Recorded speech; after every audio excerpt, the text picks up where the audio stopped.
الحمد لله نحمده ونستعينه ونستغفره ونؤمن به ونتوكل عليه ونعوذ بالله من شرور أنفسنا ومن سيئات أعمالنا من يهده الله فلا مضل له ومن يضلل فلا هادي له ونشهد أن لا إله إلا الله وحده لا شريك له ونشهد أن سيدنا وسندنا وإمامنا ومولانا محمدا عبده ورسوله صلى الله عليه وعلى آله وأصحابه وسلم تسليما كثيرا أما بعد فقد قال الله سبحانه وتعالى في كلامه المجيد والفرقان الحميد أعوذ بالله من الشيطان الرجيم بسم الله الرحمن الرحيم يا أيها الذين آمنوا إذا نودي للصلاة من يوم الجمعة فاسعوا إلى ذكر الله وذروا البيع ذلكم خير لكم إن كنتم مؤمنين. وقال الله سبحانه وتعالى يا أيها الذين آمنوا اتقوا الله وذروا ما بقي من الربا إن كنتم مؤمنين فإن لم تفعلوا فأذنوا بحرب من الله ورسوله. وقال الله سبحانه وتعالى يمحق الله الربا ويربي الصدقات صدق الله العظيم. محترم و مکرم عزیز مصلیان کرام و سامعین حضرات، قرآن کریم کی مختلف آیتیں تلاوت کی گئی ہیں. اللہ رب العزت نے انسان کی پیدائش اور کائنات کو وجود میں لانے کے بعد کائنات کا نظام جب بنا کر سجا دیا تو انسانوں کو ان کی ذمہ داری بھی بتلا دی گئی، احکامات واضح کر دیے گئے اور ایک اللہ کی عبادت کا حکم دیا گیا. فرشتے جو انسان کی پیدائش پر معترض تھے، اعتراض کر رہے تھے، لماذا خلق اللہ کیوں ایسی مخلوق کو پیدا فرما رہے ہیں جو زمین کے اندر فساد مچائے گی.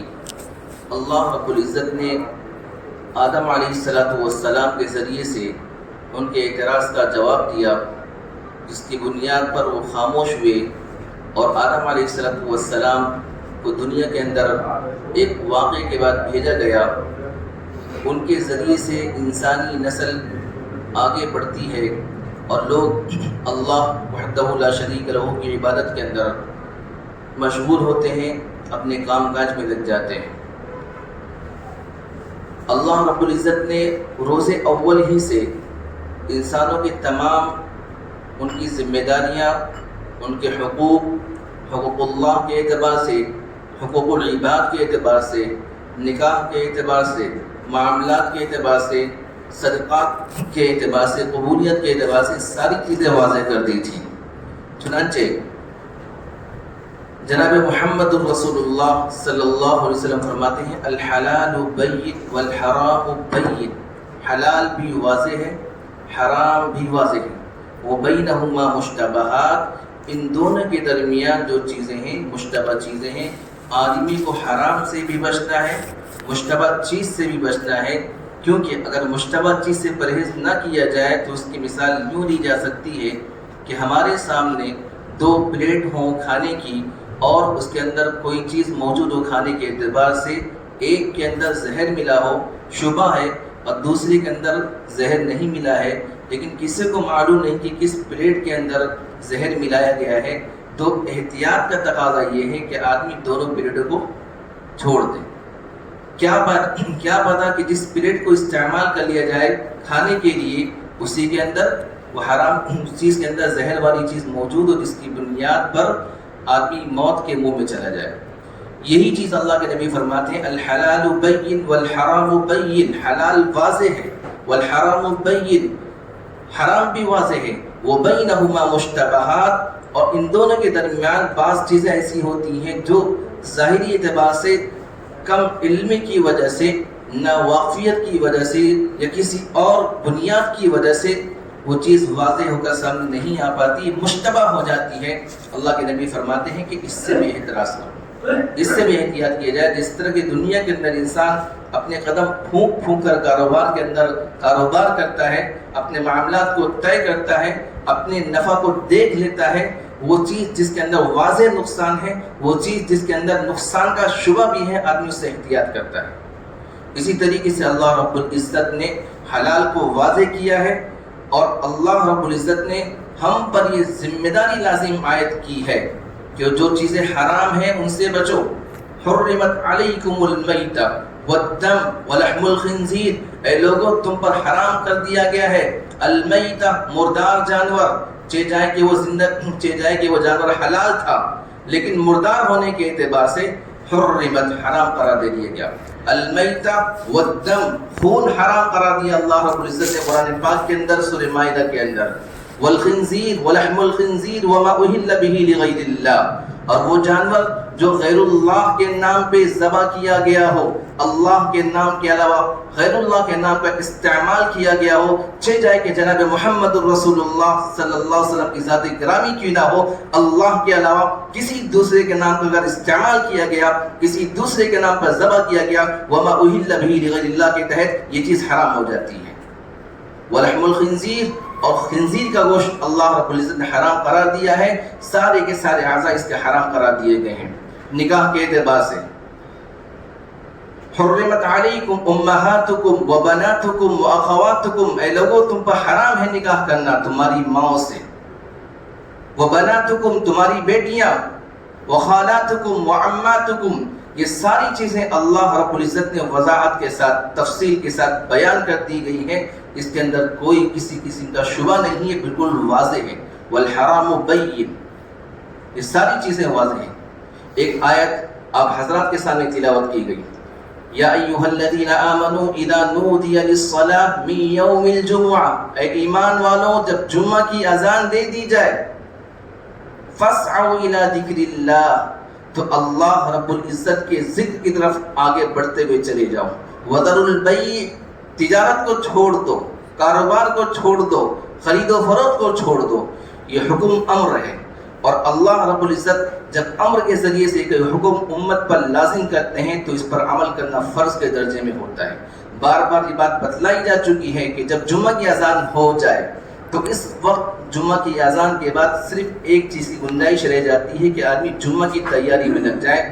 اس تیاری کے تحت غسل بھی آ سکتا ہے، اس تیاری کے تحت آدمی کپڑے وغیرہ کا اہتمام کرنے کے لیے پہننے کے اعتبار سے اپنا وقت استعمال کر سکتا ہے. اس کے علاوہ کوئی دوسرا کام کرنے کی گنجائش نہیں، چاہے کھانے کے اعتبار سے ہو، پینے کے اعتبار سے ہو، خرید و فروخت کے اعتبار سے ہو. حتیٰ کہ اگر ہم عطر بھی لیتے ہیں مسجد کے گیٹ پر بسا اوقات لوگ عطر لگاتے ہیں، جمعہ کی اذان ہو چکی ہوتی ہے. وذروا البیع کے تحت کہ بیع کو چھوڑ دو، بیچنا بھی درست نہیں ہے، خریدنا بھی درست نہیں، آپ فتویٰ لے سکتے ہیں. اسی بنیاد پر بعض مساجد کے اندر جب تک بیان ہوتا ہے اس بیان تک اذان نہیں دی جاتی ہے. بیان جب مکمل ہوتا ہے، بیان کے مکمل ہونے کے بعد اذان دی جاتی ہے. اذان مکمل ہونے کے بعد جمعہ کی سنت ادا کی جاتی ہیں، اس کے بعد خطبہ دیا جاتا ہے تاکہ کم سے کم لوگ گناہ کے اندر شریک رہیں. عوام سنتی ہی نہیں، مسجدیں خالی ہوتی ہیں اذان ہونے کے بعد بھی، اور خطبے کے موقع پر لوگ آنا شروع ہوتے ہیں. بہرحال اگلی آیت کے اندر اللہ فرماتے ہیں فَإِذَا قُضِيَتِ الصَّلَاةُ فَانتَشِرُوا فِي الْأَرْضِ وَابْتَغُوا مِن فَضْلِ اللَّهِ. اے ایمان والو جب جمعہ کی نماز مکمل ہو جائے، نماز کی ادائیگی سے فارغ ہو جاؤ، اب حکم ہے کہ جس چیز سے تمہیں روکا گیا تھا وَذَرُوا الْبَيْعَ، اب حکم ہے فَانتَشِرُوا فِي الْأَرْضِ، زمین کے اندر پھیل جاؤ.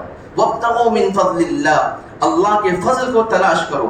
اللہ نے جو روزی تم پر اتاری ہے اس کو تلاش کرو. حلال چیز کے ذریعے سے اپنی روزی کو تم مکمل کرو، حاصل کر سکتے ہو. یہاں کسب حلال کا حکم دیا گیا ہے کہ تم خالی ہاتھ نہ بیٹھو. فَانتَشِرُوا فِي الْأَرْضِ، زمین کے اندر پھیل جاؤ، اپنی کفالت مکمل کرو، اپنے والدین کی کفالت کرو، اپنے بچوں کی تربیت کرو. ان کی کفالت جو اللہ رب العزت نے بحیثیت مسلمان ہونے کے، بحیثیت انسان ہونے کے، بحیثیت باپ ہونے کے، ایک بیٹی کا باپ ہونے کے حساب سے، ایک بیوی کا شوہر ہونے کے اعتبار سے اللہ رب العزت نے ہم پر لازم کیا ہے کہ ان کی کفالت کریں.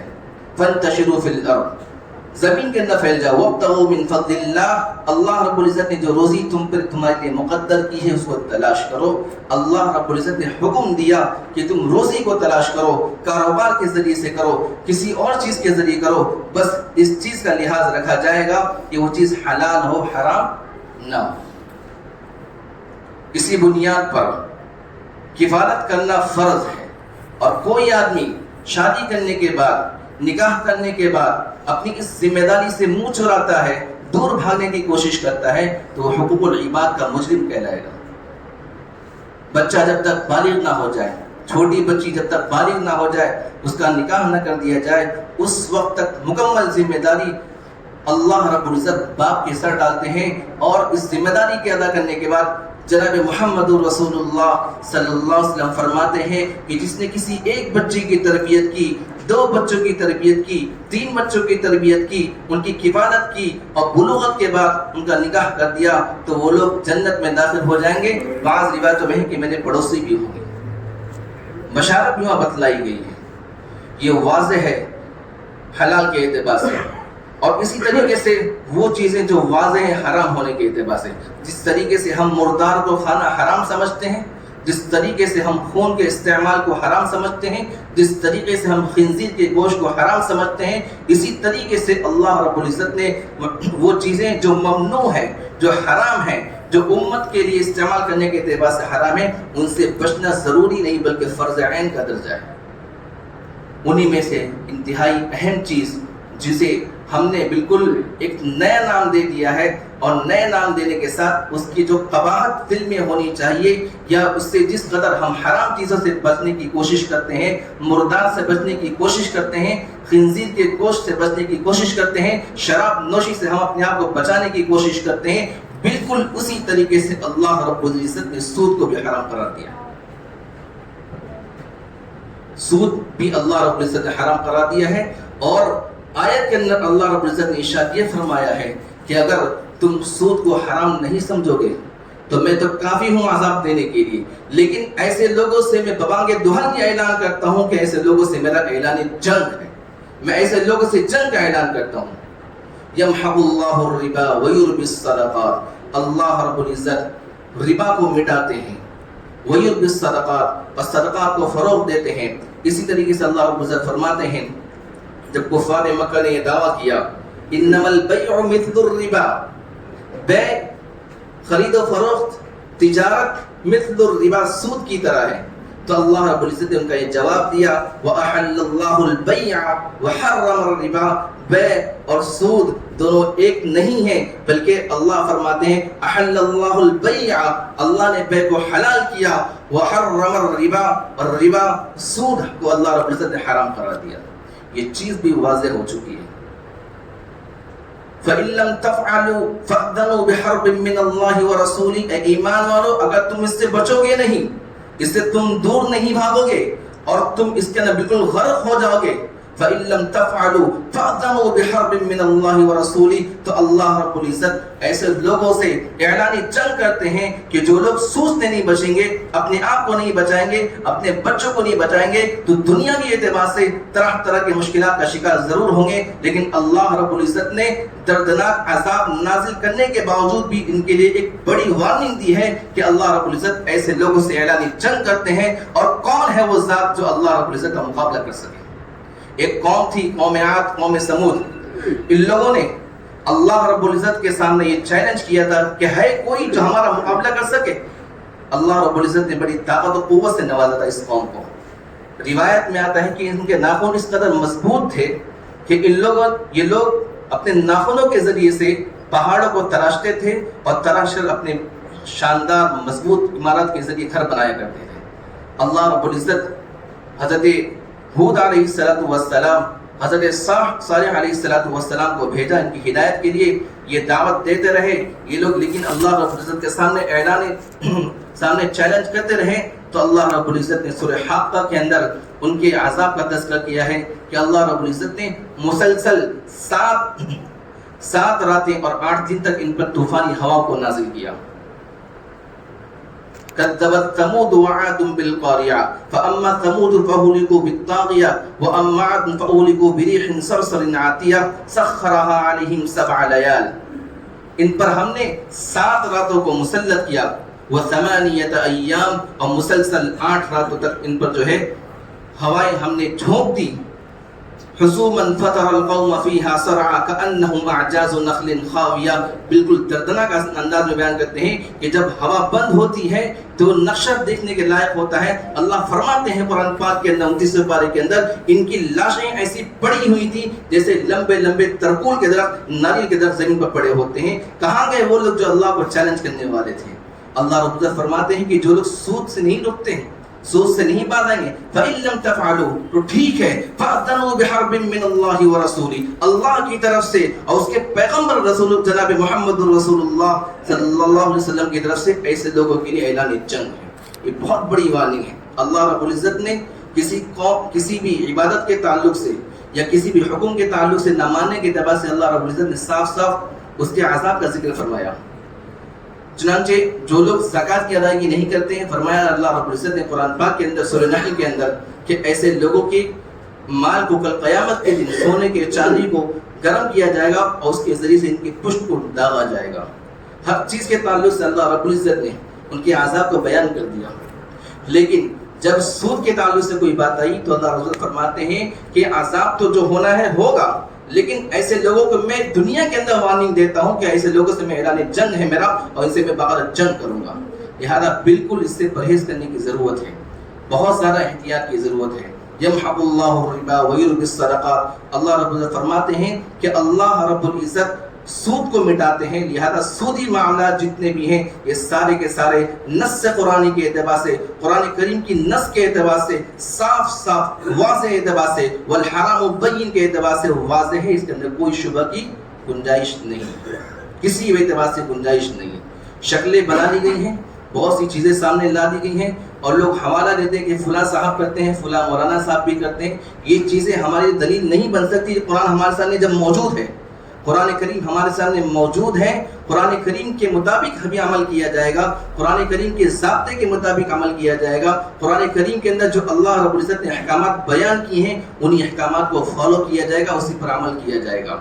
اس کے علاوہ جو بھی چیزیں ہیں اس سے بالکل مکمل احتیاط کی ضرورت ہے. ہم شراب کو حرام ضرور سمجھتے ہیں، ہم مردار کو ضرور حرام سمجھتے ہیں، ہم خنزیر کو حرام سمجھتے ہیں، اسی طریقے سے کیا ہم سود کو بھی حرام سمجھتے ہیں؟ مستقل پیرائے کے اندر اللہ رب العزت نے مستقل 2 ورق کے اندر اس کی تفصیل کے ساتھ وضاحت کی ہے. پچھلی آیت نے بیان کیا کہ جو لوگ سودی ہوں گے، سودی کاروبار کرنے والے ہوں گے، سودی معاملات کرنے والے ہوں گے، کل قیامت کے دن اس حالت پہ زمین سے اٹھائے جائیں گے کہ ان پر خبط، ان کے اوپر گویا کہ بھوت سوار ہوگا، شیطان سوار ہوگا. حالانکہ شیطان سوار نہیں ہوگا، اس قدر ان کے ساتھ ہولناک منظر پیش ہوگا، ایسا ان کے ساتھ معاملہ کیا جائے گا کہ لوگوں کو محسوس ہوگا کہ اس آدمی پر کوئی جنات سوار ہے یا کوئی ایسی شے سوار جو پریشان کر رہی ہے. سورہ بقرہ کے اندر بالکل اخیر کے اندر اللہ رب العزت نے تفصیل کے ساتھ ان کے واقعات کو بیان کیا ہے. مکمل ایک صفحے کے اندر اس کے تعلق سے ان کی حرمت کا اعلان کیا ہے، اس زمانے میں بھی اعلان کیا ہے، احادیث کے اندر بھی اعلان کیا ہے. جناب محمد رسول اللہ صلی اللہ علیہ وسلم فرماتے ہیں کہ سود کے 36 سے زیادہ درجے ہیں، سود کے 36 سے زیادہ درجے ہیں. بہت ہی خطرناک الفاظ اللہ کے نبی نے استعمال کیا ہے کہ وہ آدمی جو سودی معاملات کرتا ہے، سود کا لین دین کرتا ہے، اللہ کے نبی فرماتے ہیں کہ 36 سے زیادہ، ایک روایت میں 70 سے زیادہ درجے ہیں، اور سب سے ادنا درجہ ہے کہ ایسا آدمی اپنی ماں کے ساتھ مکالمہ کرتا ہے. اللہ ہم سب کی حفاظت فرمائے، بار بار حفاظت فرمائے. دنیا کے اندر یہ دیکھا گیا ہے کہ وہ آدمی، وہ لوگ جو سودی معاملات سے بچتے نہیں ہیں تو دنیاوی مسائل کا شکار ہوتے ہیں، طرح طرح کے مسائل کے اندر گرفتار ہوتے ہیں.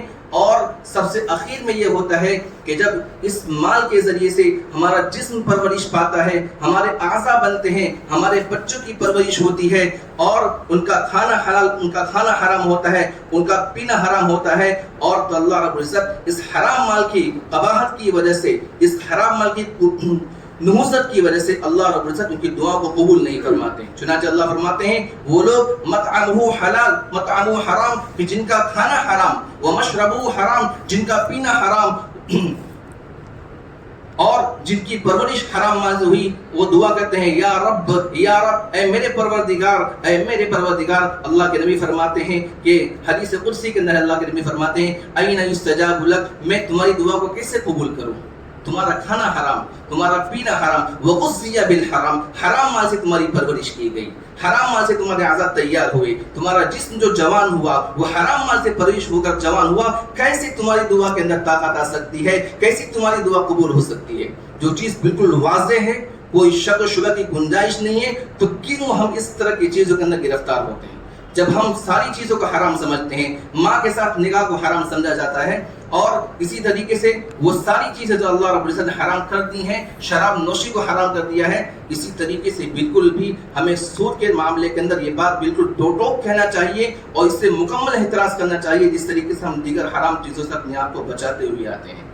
آج کے زمانے کے اندر نئی چیزیں نئے نام کے ذریعے سے ان کو جائز کرنے کی شکل نکالی جاتی ہے، جبکہ وہ حرام پہلے سے، کان چاہے دائیں طرف پکڑا جائے، کان چاہے الٹی طرف پکڑا جائے، کان کہیں پکڑنا ہوتا ہے۔ اسی طریقے سے وہ چیزیں جو اس دائرے میں آتی ہیں، حرام کے دائرے میں آتی ہیں، جو سود کے درجے میں آتی ہیں، اس سے حتی الامکان بچنے کی کوشش کرنا چاہیے، یہ سمجھتے ہوئے کہ اللہ رب العزت نے حرام قرار دیا ہے، میری ذمہ داری ہے کہ ہم اس سے بچیں۔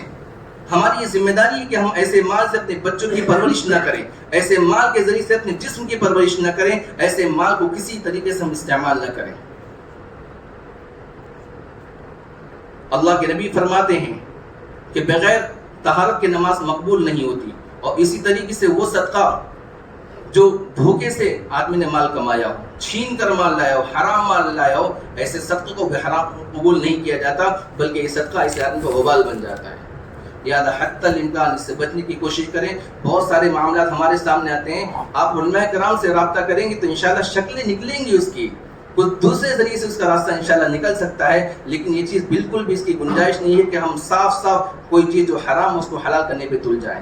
بہت زیادہ مجبوری کی حالت میں جو حضرات کہتے ہیں کہ مجبوری کے اندر تو گنجائش ہے، مجبوری جانتے ہیں کسے کہتے ہیں؟ مجبوری اسے کہتے ہیں کہ آدمی کی بالکل جان حلق تک ہو جائے اور جان نکلنے کی نوبت آ جائے، ایسے موقع پر خنزیر کھانے کی گنجائش ہے، وہ بھی اس مقدار کے اندر کہ 1 بوٹی یا 2 بوٹی جس کے ذریعے سے صد رمق آدمی کی جان بچ سکے، اتنی مقدار کے اندر گنجائش ہے، اسے مجبوری کہا جاتا ہے۔ یہ مجبوری کی تعریف ہے۔ کیا ہمارے پاس ایسی مجبوری ہے؟ اس مجبوری کو ہم نے ہر وہ چیز جو ہمارے لیے تھوڑا پریشانی کا سبب بن جاتی ہے اس کو مجبوری سمجھ لیتے ہیں، اور اپنی طریقے سے خود ہم مجبوری کا معاملہ مفہوم نکال لیتے ہیں، نہ علماء کرام سے رابطہ کرتے ہیں۔ خود ہر آدمی آج کے زمانے کے اندر تقریباً مفتی بنا ہوا ہے، اور ہم خود ہی مسئلے کو طے کر لیتے ہیں۔ طلاق کے اعتبار سے ایک مسئلہ پیش آیا، ایک صاحب کہہ رہے تھے کہ طلاق ہم نے بیوی سے جھگڑا ہوا اور 3 طلاق کے فائل ڈال دیے فوراً۔ یہ بھی ایک بڑا مسئلہ ہے کہ طلاق کو لوگ سمجھتے ہیں کہ طلاق کب ہوتی ہے، 3 طلاق دینا حرام ہے۔ اسی طریقے سے جب طلاق دی جاتی ہے تو 1 طلاق سے طلاق واقع ہو جاتی ہے، لیکن اگر کسی نے 3 طلاق دے دیا تو 3 طلاق واقع ہو گئی ہے، یہاں پر کسی گواہ کی ضرورت نہیں ہے۔ ایک صاحب نے طلاق دے دیا، طلاق دینے کے بعد جو ہے کسی صاحب سے مشورہ کیا تو اس نے کہا بھائی تمہارے سامنے کوئی گواہ موجود تھا؟ اس جاہل کو یہ بھی نہیں پتا کہ طلاق کے وقت میں کسی گواہ کی ضرورت نہیں ہے۔ اس آدمی نے اس کی بات کو سن لیا، دوبارہ اپنی بیوی کے ساتھ رہنا شروع کر دیا، دوبارہ کسی کے ساتھ معاملہ پیش آیا اور یہ بات بالکل واضح ہو کر سامنے آئی کہ طلاق کے دوران گواہ کی ضرورت نہیں ہوتی ہے، آدمی اگر تنہا بھی گواہ طلاق دے دے تو طلاق واقع ہو جاتی ہے۔ تو اس طرح کے لوگ پڑے ہوئے ہیں جو طلاق کے مسائل کو جانتے نہیں ہیں اور طلاق کے تعلق سے یہ کہہ دیتے کہ گواہ کی ضرورت یہاں پر ہوتی ہے اور بغیر گواہ کی طلاق نہیں ہوتی، طلاق واقع ہو جائے گی۔ اسی لیے ہماری ذمہ داری ہے کہ مسائل کو جاننے کی کوشش کریں، تاکہ آدمی جو محنت کر رہا ہے، اپنے خون پسینے کو ایک کرتا ہے، اس کی ساری کی ساری محنتیں ایک طرف ہو جائیں اور حلال چیزوں سے وابستہ ہو جائے، حرام سے بالکل آدمی بچنے والا بن جائے۔ سود کے تعلق سے بڑی تفصیلی گفتگو ہو سکتی ہے، یہ موٹی باتیں جو آپ کے سامنے کی گئی ہیں خالص قرآن کریم کی آیت کے ذریعے سے استدلال کیا گیا ہے، کسی دوسرے اکابر کا قول نہیں لیا گیا ہے۔ جناب محمد رسول اللہ صلی اللہ علیہ وسلم نے جو احادیث بیان کی ہیں، صرف ایک حدیث آپ کے سامنے بیان کی گئی ہے، ورنہ اس تعلق سے نہ جانے کتنی روایتیں قرآن کریم کے اندر احادیث کے اندر موجود ہیں۔ احادیث کے علاوہ قرآن کریم کے اندر اللہ رب العزت نے صاف وحرم الربا کا لفظ جب قرار دے دیا ہے تو کیا گنجائش یہاں رہ گئی ہے؟ آج کل ایک پڑھا لکھا طبقہ جو اپنے آپ کو بالکل روشن خیال سمجھتے ہیں جو لوگ، اور وہ یہ سمجھتے ہیں کہ اسلام کے اندر کیوں اس کے اندر گنجائش نہیں دی گئی، اللہ رب العزت نے ہم پر روزہ کیوں لازم کیا؟ ہمیں حق نہیں اللہ سے پوچھنے کا، ہم اللہ کے بندے ہیں۔ اشہد ان لا الہ الا اللہ و اشہد ان محمدا عبدہ و رسولہ، ہم یہ اقرار کرتے ہیں کہ اللہ ایک ہے، وہی سب کا پروردگار ہے، اور جناب محمد رسول اللہ صلی اللہ علیہ وسلم اللہ کے بندے ہیں، ہم بھی اللہ کے بندے ہیں۔ اور بندے کو حق نہیں کہ اللہ کا امتحان لے، بندے کو حق نہیں کہ اللہ کا امتحان لے۔ اللہ نے روزہ کیوں لازم کیا؟ اللہ نے نماز کیوں لازم کی؟ اللہ نے وہ جو دیواریں کھڑا کی حرام کے اعتبار سے کیوں کی؟ یہ بندے کو حق نہیں ہے، بندے پر ذمہ داری لازم ہوتی ہے کہ اللہ نے جو چیزیں اس کے سامنے کرنے کے اعتبار سے کی ہیں اسے کرنا چاہیے، جو چیزیں روکنے کے اعتبار سے اللہ نے اس پر لازم کی ہیں، بچنے کے اعتبار سے ان چیزوں سے بچنا ہماری ذمہ داری ہے۔ اور اگر آدمی یہ سوچتا ہے کہ ہمیں کیوں ایسا کیا گیا، تو میرے محترم بزرگوں دوستو، ایمان کے خطرے کی علامت ہے، ایمان کے خطرے کی علامت ہے۔ تو آپ حضرات سے یہی گزارش ہے کہ علماء کرام سے رابطہ کریں، اور بہت سارے معاملات بینک لون کے اعتبار سے یا ہیوی ڈپوزٹ کے اعتبار سے، اور بھی اس طریقے سے ہیلتھ انشورنس کے اعتبار سے، اور بھی اسی طرح سے گاڑیوں کے انشورنس کے اعتبار سے کہاں کیا شکلیں نکلتی ہیں، کب کیا چیز کی ذمہ داری ہم پر لازم ہوتی ہے، کہاں کیسے بچنا چاہیے، کہاں کس طریقے سے ہمیں بچنا چاہیے، یہ ساری باتیں انشاءاللہ ہمارے سامنے آئیں گی۔ مختصر وقت اندر بات نہیں ہو سکتی ہے، لیکن اس بات کو مضبوطی کے ساتھ دل کے اندر بٹھا لیں کہ سود حرام ہے، سود حرام ہے، اور اس کا سب سے کم ترین درجہ یہ ہے کہ آدمی اپنی ماں کے ساتھ مکالمہ کرتا ہے۔ اللہ ہم سب کی حفاظت فرمائے، بار بار حفاظت فرمائے۔